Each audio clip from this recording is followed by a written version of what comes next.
Hey, man. Good to see you tonight. Hey, by the way, I thought you were going to get the ice tonight, man, for the drinks. Yeah, do it.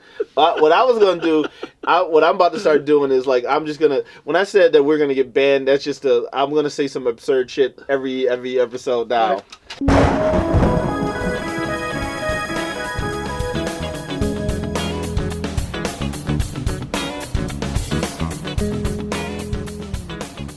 The way the brain just can take one piece of information and find a pathway to a memory that you haven't thought about in maybe like 15, 20 years is astonishing.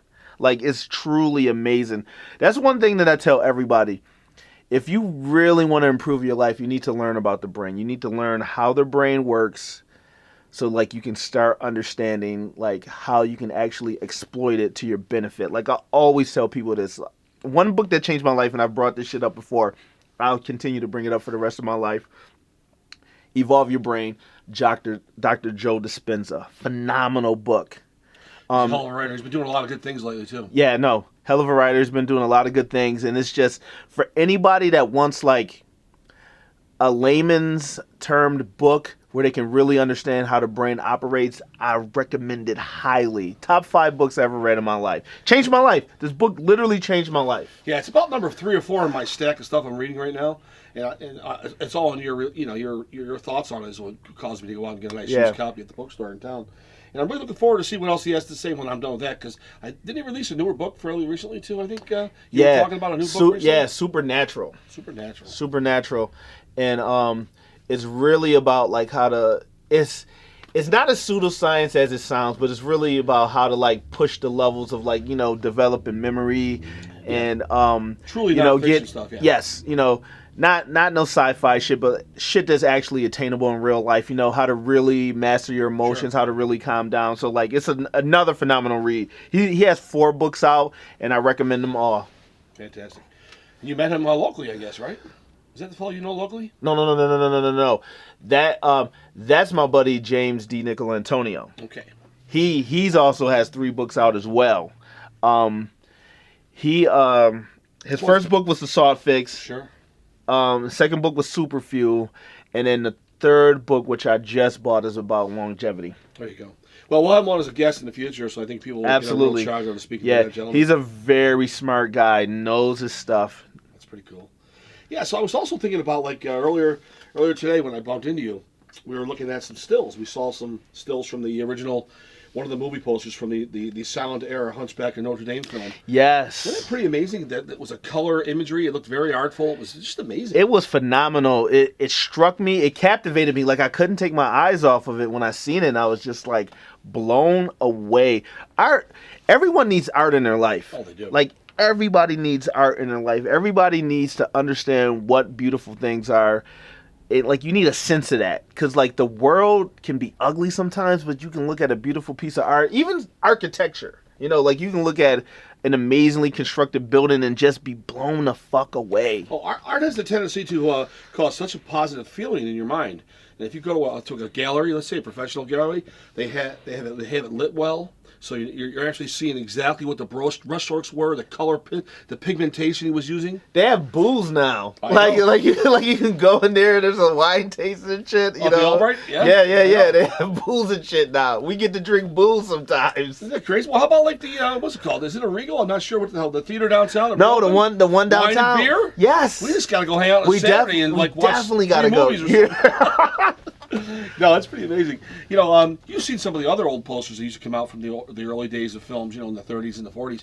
They really loved, before photographs were even being used that much, everything was these beautifully lush painted pictures for posters. Yes. I've got a few books at home on this stuff, and it blows me away. It's so stimulating. Again, stimulating to see that you've got a really well-trained professional artist working in, say, Paramount or Universal at the time, and he's not really painting like a Van Gogh type of thing or something by Rembrandt. No Sistine Chapel? No Sistine Chapel on his back. But he's creating commercial work that looks like it's masterpieces, and they really are. Yes. And it's amazing how that, even to this day, that still happens. I mean, a lot of people who are professional artists, you see them all around, and they do a lot of great work. They don't get as much respect by being the proper artist anymore because the world has changed so much, Yeah, because a lot of things are digital, and you can manipulate things, but that artistry, that doing it, that artisanal shit, you know, that handcrafted Hands-on? shit, yeah, that's phenomenal. I used to be able to draw, and like I was very, very good, and I stopped. I haven't tried. I've been telling you, I've been meaning to get back, but like I know you do a lot of artwork, and it's phenomenal. When did you start? Started as a young boy because, How young would you say? well, I was always a very talented young kid when I was like, you know, in the ages before 10, even 10 years old. Always drawing. My mother, before she passed away, she was telling a story about she got a call from the grammar school. It was like 3rd or 4th grade, and they called up. I wish I could remember the year. Probably the 2nd or 3rd grade. And they said, Mrs. Novak, your son is doing the same thing. We asked you to see if he could stop. And she goes, what's he doing now? Goes, he's drawing the Gemini rocket ships. They're setting up the Gemini spaceships. They're going up before they're going to the moon. You know, that was the one that had a little weird shape to it. Yeah. And I was drawing it all the time because I'd never seen rockets and they're these taking off from the ground and fire coming out of them. And that sparked my imagination as a young kid. But I've always dabbled, always sketched. My mother was an artistic lady. My dad was artistic too. He used to draw. He used to build things. Great singer, another form of the arts.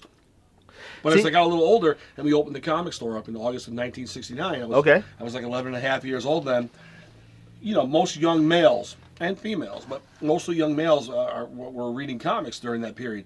When you see an absolutely stunning drawing by, let's say, Jim Steranko or Murphy Anderson, Jack Kirby, whatever it might be, the thing is to copy. Everybody doodles. Yes. I talk to a lot of young kids, even today, and older guys. They still doodle. They have no intentions of being an artist or a professional. They just like to draw a nice piece of art.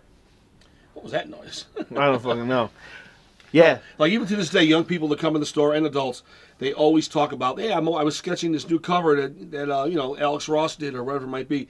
So comics do influence people a lot. At what level do you know?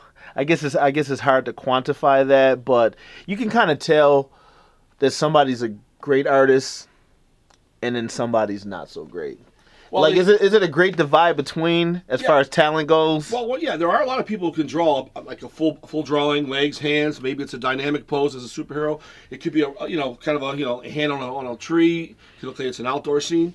What you do is you look for like the nuances in a painting. So if it's a retro painting or it's a classic period piece, you're going to check for some of the minute details they might be doing. You know, how does the button look on the lapel?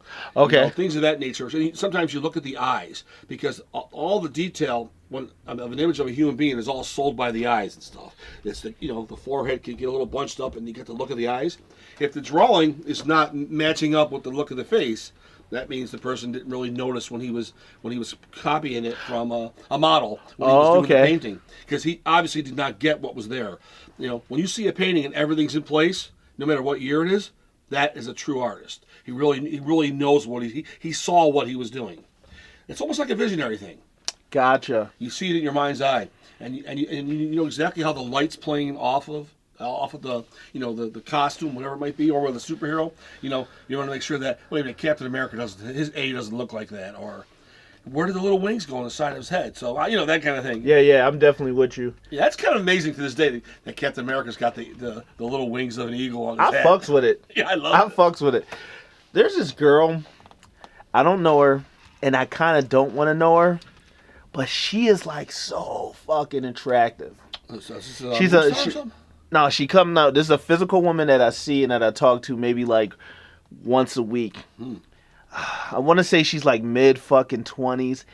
She's very attractive. Now, like structurally, her face, like she has a pretty face, but there's something about like her femininity, like, oh my God, I want to tell her. She carries it real well, huh? She definitely carries it Does it come out very from well. the sound of her voice too? A lot of times, yes, you just mystify you with such a lovely voice. Yeah. You want to meet that girl. You want to talk important things with a girl like that. You know. It's a low, smoky voice. Yeah, but pretty mature for a mid 20s girl. Yeah, but there's a little bit of the higher inflection, when she's asking me about like what I did in the weekend, and usually I would just be like, oh, by the way, my name's Julian, but like I just don't even want to fuck it up.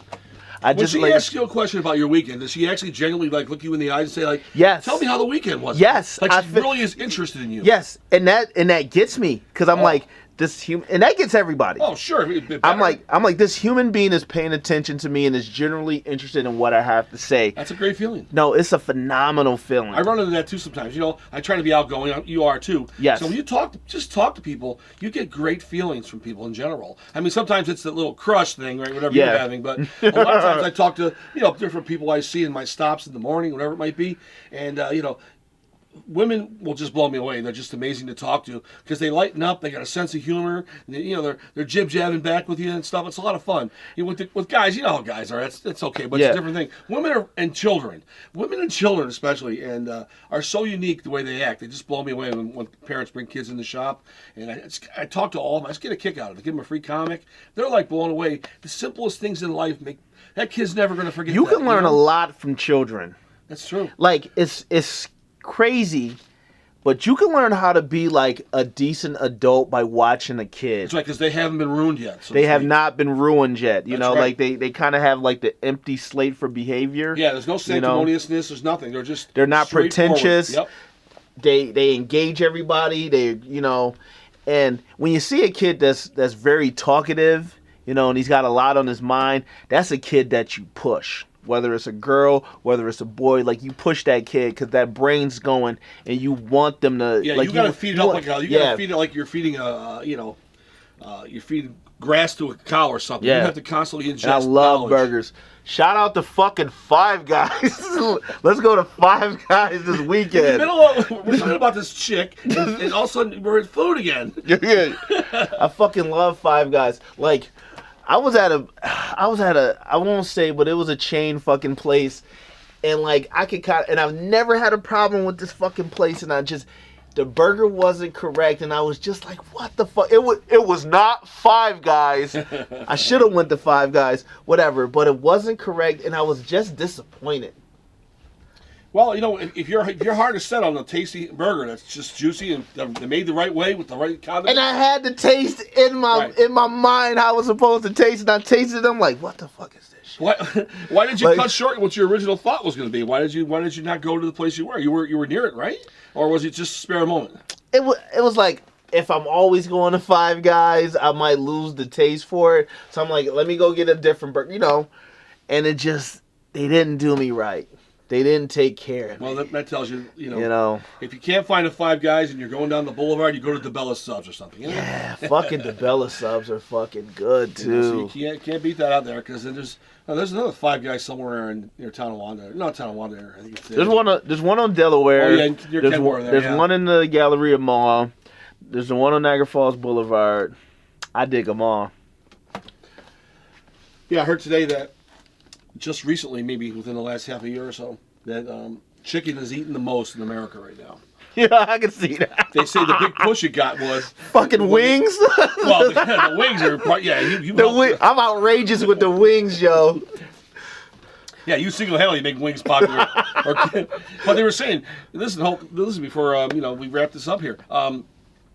They were saying how they started with they were giving all this medicine, these drugs to the chickens to make them better, and then all of a sudden, make them better. No, they were growing faster. Yeah. But we were eating too much of this hormonal shit, right? Okay. The hormones were messing up with our bodies and everything. So when Purdue took it out, everybody else took it out. And what ended up happening is, after that happened, because they were getting 3,000 or 4,000 calls a day, they were saying. People were freaking out over the hormones. It was a big buzz about 5-6 years ago. And that push, when they all stopped it, brought chicken past beef. Wow. Isn't that amazing? So, keep that in mind. I will definitely keep that in mind. Hey, look, it was a great show tonight, man, as usual. It Absolutely. was a nice little off-the-cuff, talking about things and stuff. And I just think, folks, you can see we're really into a lot of stuff. So just look forward to a lot of cool subject matters. Absolutely. Yep. Julian, until next time. Thank you for showing up at the weigh-in. It's the weigh-in. Woo. Yeah.